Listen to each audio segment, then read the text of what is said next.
Nunca tive ideia de fazer um disco de samba. E, na verdade, não fiz um disco de samba, né?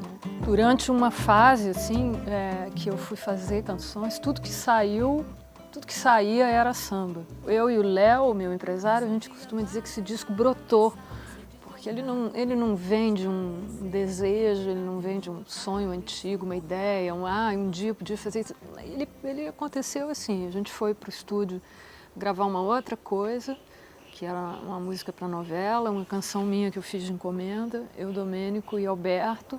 E daquilo, da gente estar ali naquele estúdio e de eu estar fazendo os sambas naquele momento, eu fiquei com vontade de registrar. E com a empolgação de Domênico e Alberto, com a fluidez com que a coisa aconteceu, começou a ficar mais forte a ideia de ser já que a gente ia registrar os sambas, em vez dele ficar organizadinho na prateleira da editora, as pessoas poderem ouvir, né? Tinha os 2 sambas que já tinham sido gravados, o Beijo 100, pela Tereza Cristina, e o Vai Saber pela Marisa. Aí eu acho que eu fiz mais uns 3 ou 4, porque aí eu estava nem nessa, eu tinha onde registrar e queria tocar com os meninos.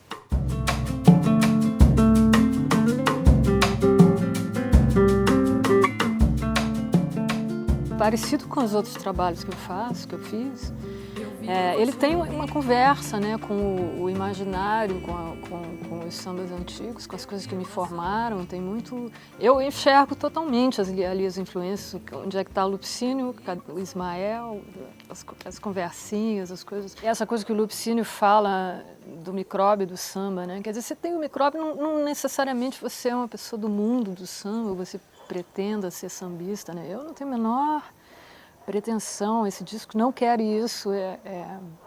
Na verdade, eu acho que quando a gente pela muito uma canção minha, é isso que vai acontecer com ela. Quanto mais você tira, quanto mais a canção minha fica no osso, mais o samba vai ficar explícito. O samba como influência, né? O samba é o motor propulsor do disco e não a meta.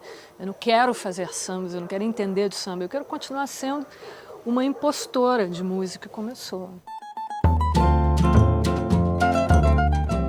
Eu gravei os violões do disco, toquei cuíca, toquei caixa de fósforo, brinquei com esses timbres, né, do samba. E aí tive uma lesão no punho direito, provavelmente por excesso de uso, porque estava fazendo um projeto de desenho também. Acho que gastei a mão direita e aí não estou podendo tocar. Com isso, vai ser divertido pensar no show.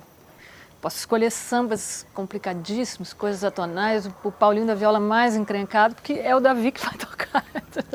Isso, eu acho que isso vai ajudar a construir um roteiro que é pensado só do ponto de vista da intérprete, não da limitação da instrumentista. Então, isso vai ser interessante. Já está sendo. Na verdade, eu tenho tocado piano, que é uma coisa que não dói o punho.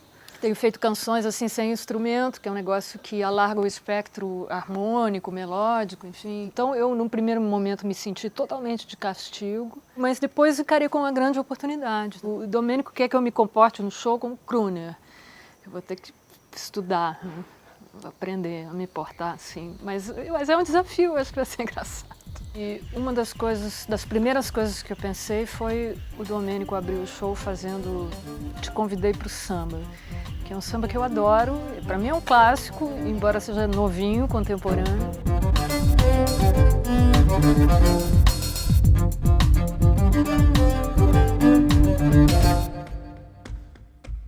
Te convidei pro samba e você não veio. Você me deixou no samba, eu vou te esquecer, amor.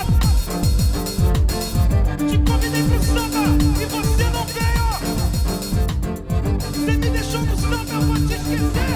Eu acho que vai ter um Noel, um Lupicínio, as principais influências aí do micróbio do disco, mas tudo é possível. Somos nós 4. A primeira ideia era o trio do disco, éramos só nós 3, mas aí com a história do punho, eu pedi a mão do Davi e ele aceitou.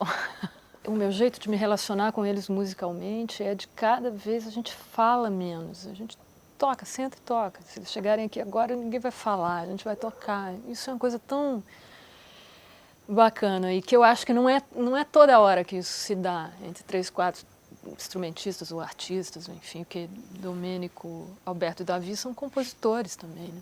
Então isso ficou durante um momento ali que a gente teve aquilo só nosso, tão bacana, sem ter conversado muito. A gente ficou muito dono daquilo ali, achando tudo também tão essencial. Aí o primeiro que entrou, foi o Rodrigo Amarante. Quando ele chegou, eu fiquei com um pouco de ciúme do disco, porque até ali só tínhamos nós três. Eu adorei o que ele fez, mas foi uma sessão tensa, assim, foi meio... Esse cara tá botando essa guitarra no meu disco. Eu falei com o Daniel, quem chamou esse cara? Ele disse, foi você. Não chora, neguinho, vou nessa. O meu coração é verde rosa. O Tá Na Minha Hora, ele tem a clave da Mangueira. Aquela caixa, aquilo tudo é dentro da levada da Mangueira. Então eu acho que isso também, nesse sentido, é uma síntese do disco, porque o universo da Mangueira, né, para mim é muito importante, para além dos sambas compostos pelos compositores da Mangueira. Tem a coisa das cores, tem a coisa do Hélio Oiticica, a Mangueira é muito importante para mim, sempre foi. E eu acho tão bonito aquele canto de pastora que o Domênico faz ali. Eu acho comovente aquele laiá, laiá dele. Laia, laia, laia, laia. Te fiz uns sambas, neguinho, te dei carinho.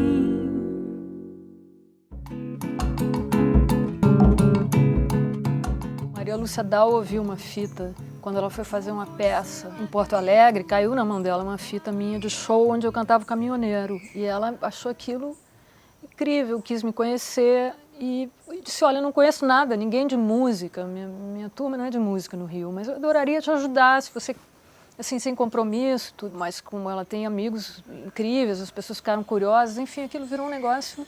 Eu vim para cantar, eu vim para fazer uma apresentação. As pessoas começaram a ir para o Mistura Fina, que era onde o show estava, começou a prorrogar aquela temporada e as pessoas de gravadora então começaram a aparecer. Eu não esperava aquilo, naquele momento só estava vivendo para fazer shows, pensando em palco, show, não pensar, gravação era uma coisa tão distante assim para mim.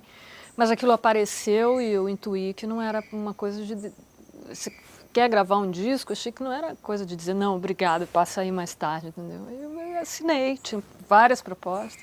A diferença do primeiro disco do Enguiço para o segundo é o desejo. O primeiro não tinha desejo de fazer, eu fiz porque apareceram as condições para fazer. E, afinal de contas, eu fui para um estúdio profissional onde gravava todo mundo, com um produtor que gravava todo mundo, com músicos incríveis, com arranjo do Dori Caymmi, tudo certo. Mas eu não sabia muito bem, não tinha pensado as coisas em termos de disco. O que a gente fez? Transferiu o meu repertório de show para o disco. Mas aí é que Maria Lúcia Dal põe a questão, assim, na época. Ela falou, o disco não transmite o que você estava fazendo no palco, porque... essas versões tinham muita ironia. E é praticamente impossível imprimir ironia num disco, ainda mais armado do jeito que ele foi armado. O negócio não ficou nem lá nem cá. O segundo disco eu falei, não, para fazer... Aí eu aprendi isso logo, né? O primeiro disco foi essa lição. O segundo tive vontade de fazer, tive vontade de mostrar as minhas canções, compus uma safra inteira, né? Senhas, mentiras, negros, grafites, tudo isso é uma coisa que eu fiquei no meu apartamento, sentada com meu violão, fazendo um disco. Acho que os meus discos são tão diferentes entre si e eles, a cada momento assim, que foram feitos, queriam coisas tão diferentes. É difícil escolher. Talvez, assim, pensando que uma condição como aquela jamais vai se repetir, é a Fábrica do Poema. De ter aquele tipo de pessoa com aquele mesmo desprendimento, de eu ter aquela liberdade em relação a gravadoras, não estava nem prestando atenção no que eu estava fazendo, e as loucuras que a gente fez dentro daquele estúdio para produzir os sons. Em vez de você pegar um sample de uma caixinha de arroz, fazendo não sei o quê, você vai lá no banheiro do estúdio, microfona, passa cabo. A gente fez muita coisa assim. Não saberia fazer aquele disco de novo hoje. A gente gravou o Cantada aqui em casa, no estúdio de casa. Ele é tão misturado com a vida naquele momento, não sei, eu nunca mais ouvi. Nenhum deles, mas talvez o que eu menos conheça dos meus discos seja o Cantada. Eu me firo de morrer.